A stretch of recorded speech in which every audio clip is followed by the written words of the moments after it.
Hey, Austin here, and I see that you've made it to the configure page. I'm going to show you exactly how to set up hot streaks on your site. First, we're going to start off with visitors. So go ahead and click visitors, and in the beginning, because your data hasn't been tracking for that long, it's only going to be able to show 24 hours, but you will be able to do 7 days and 30 days after you've had the pixel on your site for that long.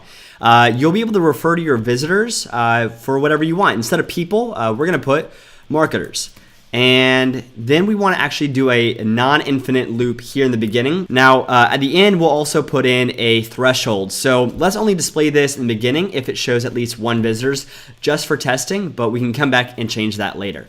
Now, let's say though, instead of tracking visitors, you wanted to track conversions, we can do that right here as well. And it's actually going to give us some extra settings that we can change.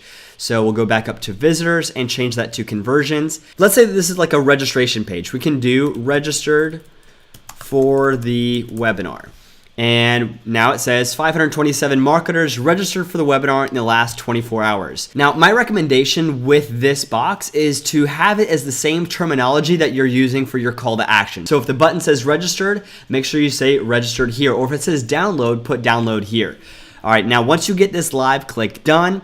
You're gonna go through all the other steps and save. Now that you've made it to this page, what you're gonna wanna do is go to your site and put in a test notification. So go ahead, opt into your site, and now that's gonna allow the pixel to track some data. From there, we're gonna wait 15 minutes because that's how long it takes for the app to refresh, and then we'll be able to check to see if the hot streaks is live.